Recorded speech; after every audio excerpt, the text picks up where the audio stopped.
بسم الله الرحمن الرحیم. د ویندوز د درسونو په جریان کې نن موږ ورډپاد وایو.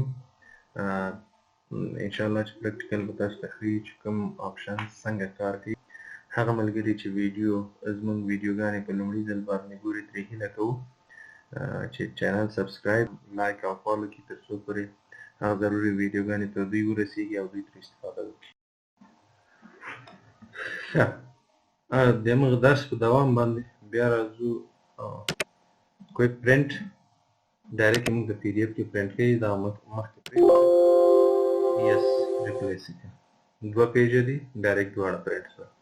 اوس څنګه ګورو؟ همدلته راځو، د فایل ده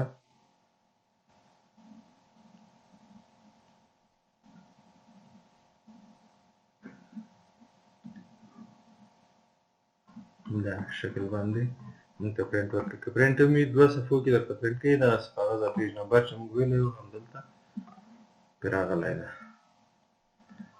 راځو دې پسې پیج سیټ اپ چې مخکې موږ کوم سیټ اپ وکړو هماغه پیج سیټ اپ. راځو سینډ ان ایمیل. که چېرته ایمیل کنفیګریشن موږ په دغه کمپیوټر کې کړی یا آوټلوک موږ کنفیګر کړی، دا ډایرکټ هماغلته موږ سینډ کولی شو. هر ځای کې چې موږ هر ایمیل ته وغواړو هغې ایمیل ته یې سینډ کولی. اوس آوټلوک میسج موږ ته راسي او دا ده. هو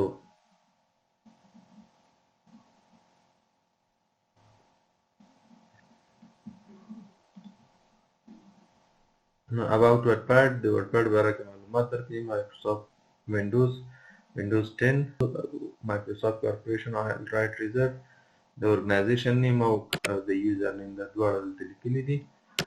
نو دا معلومات شو. که چېرته ایګزیټ کوئ نه دی چې نه ایګزیټ کلیک کوئ، خو زه نه ایګزیټ کوم ځکه موږ سره نور هم باید دغه درس ختم کړو.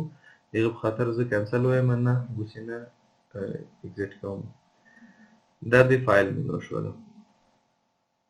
هوم ته راځو. هوم کې ځینې ځایونه دي چې موږ په مخکې پروګرامونو کې هم ویلي وو. ښه، اوس راځو. زه دغومره جای احمد is from افغانستان، دا انټر وایم او دوه زه ته یې بیا پیسټ کوم.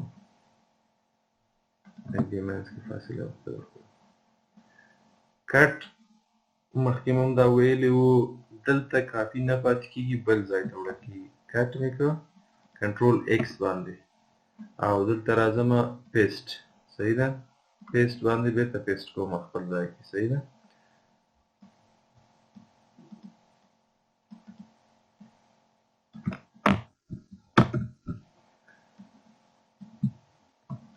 کنټرول سی یا کاپي دی. دلته راځو پیسټ ته. پیسټ سپیشل پیسټ خو عادي پیسټ کوي. کاپي یې هلته خپل ځای کې کاپي پرېږدي او کټ کاپي نه پرېږدي، ټول را انتقالوي بل ځای ته. راځم پیسټ سپیشل ته. پیسټ سپیشل ورډ پاډ ډاکومنټ، د ورډ پاډ ډاکومنټ غوندې درته کوي. ادا پکچر یې درته پیسټ کوي. دا ادا پکچر ده، یعنې ته اوس دې کې ایډیټ نشي کولی. رایټ په کلیک هېڅ کار نه کوي. بیا راځم پیسټ سپیشل ته. ریچ ټیکسټ د نوټ پیډ د ټیکسټ په شکل باندې درته پیسټ کوي. خو دلته هغه فارمیټ ډېر نه معلومیږي چې څه شی ده. که داسې ډېر ډیزایندار ټیکسټ وي بیا تا ته هغه ډیزاین نه کاپي کوي. پیسټ از آیکن، د آیکن په شکل یې پیسټ کوي درته. په دې باندې دوه ځله ما کلیک کړه، دا د بل ډاکومنټ کې راته خلاص کړي. په دې دوه ځله کلیک کړه، بل ډاکومنټ کې درته خلاصوي. ښه، دا اوس ډیلیټ. زه راځم اوس دلته فانټ مونږ چینج کولی شو. هلته خو یو بله طریقه باندې مونږ چینج کوو. دلته ډایرکټ راځو، فانټس اویلیبل دي. زه وایم ټایم نیو رومنز. دا بولډ چې ده بولډ ختموم. دا ایټالیک لږ داسې کوږ بېرته داسې کړ، سیده انډرلاین لاندې یو خط ورکوي، منځ کې یو خط ورته ورکوي او وړوکی کوي یې غټوي یو سایز چې ده. صحیح ده؟ دا معمول مونږ په اعدادو کې له دې نه ډېره استفاده کوو. که چېرته موږ دا کلیک کړو راشو اعدادو ته ټیکس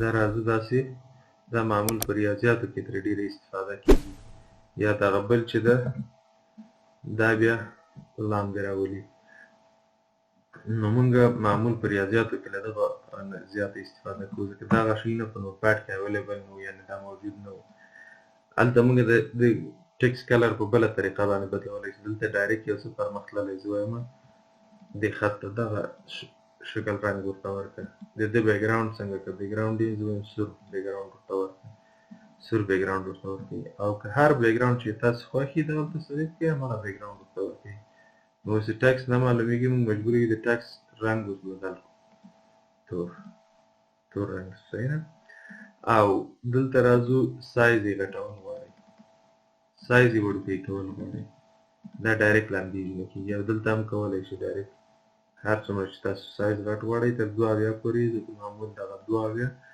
غټ سایز ده او عادي سایز چې ده هغه 12 ده کنټرول قوس دا دلته کار نه کوي خو په یونیسورټ کې بیا دا شارټکټ دواړه کار کوي په قوس شروع باندې څنګه کېږي وړوکی کېږي قوس بندولو باندې ډېر د غټېږي ټیکس کم ځای کې وي دغه د پاراګراف سیټینګ ده ټیکس دې په کومه ساحه کې راسي لیفټ کې رایټ کې او سنټر کې دا سنټر ده یعنې منځ کې ټیکس درته ښیي او دا رایټ ده ښي طرف کې درته ښیي جسټیفای ځکه دلته جسټیفای لیفټ ده که تاسو لږ زیات لیکل کړي دا معمول کاپي کوئ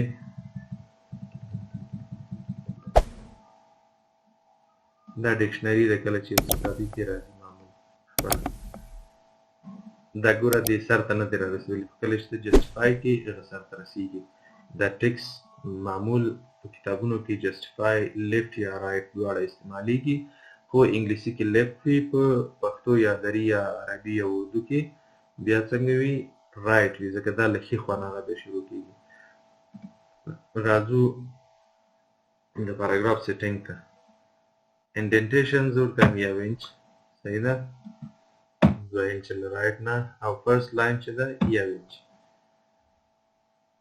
لاین سپیسینګ څومره ده 1 2 3 هر څومره چې ورته ورکوئ add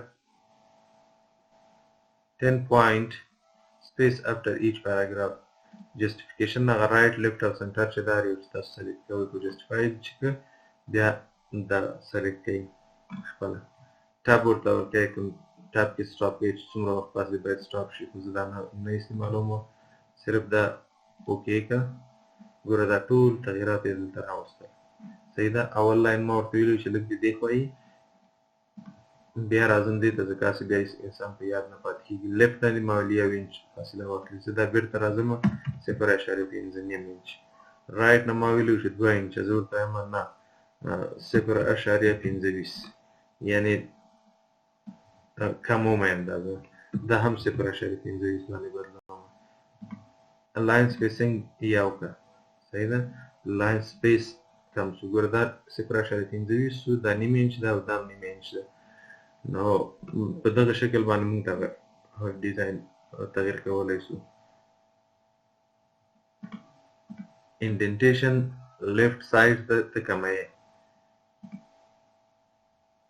رایټ سایډ ته وړئ څومره چې اخوا ته وړئ ټیکس وړل کېږي بېرته یې دې خوا راوړئ انډنټ کوئ نمبرینګ ورکوئ دا به یو اخلي ځکه انټر پکې نه ده ویل شوی که هر ځل موږ انټر ووایو دغه چې که زه یو انټر وایم بیا هلته بیا یو بل بولټ پوینټ ورکوي